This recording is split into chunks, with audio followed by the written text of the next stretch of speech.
The beginning of the world in the Bible is described in Genesis chapters 1 through 3, which includes two complementary accounts of creation and humanity's early history. Here's a structured overview.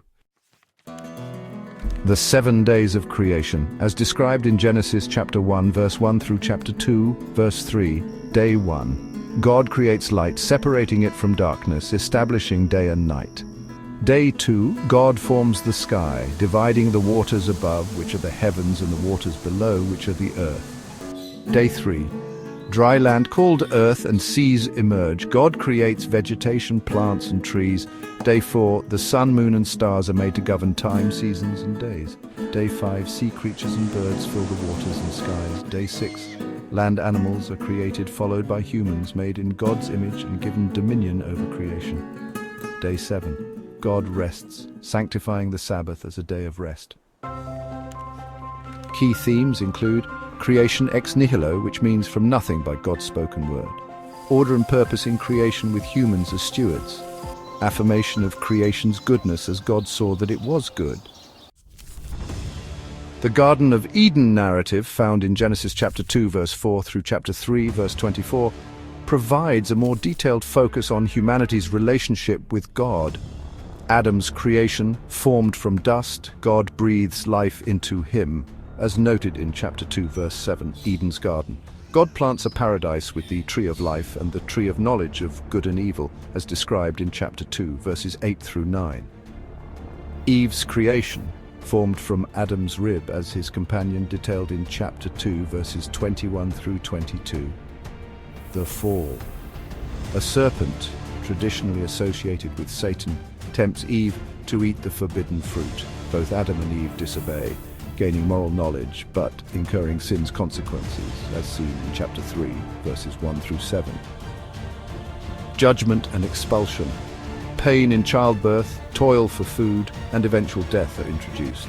They are exiled from Eden to prevent eternal life in sin, as described in chapter 3 verses 14 through 24. So let's dive into the key themes of the Garden of Eden. First, we have human free will and the introduction of sin, often referred to as the fall. This moment marks a pivotal point where choices lead to profound consequences. Then we see a broken relationship between humanity, creation, and God. It's a moment of rupture that changes everything. But there's also a glimmer of hope, the promise of redemption, which is foreshadowed in Genesis chapter 3, verse 15. These themes set the stage for everything that follows. Distinctive features of the two accounts. The order of creation in Genesis 1 is plants, then animals, and finally humans, male and female together.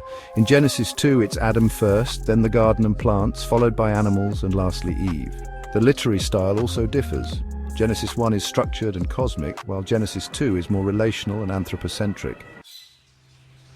Theological significance.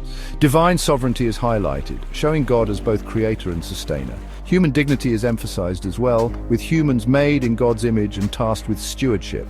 And then there's original sin, which explains humanity's inherent brokenness. Check one. Interpretations and debates. The creation days are interpreted in two major ways: as 24-hour periods, known as the young Earth view, or as symbolic epochs, which aligns with the old Earth or theistic evolution perspective.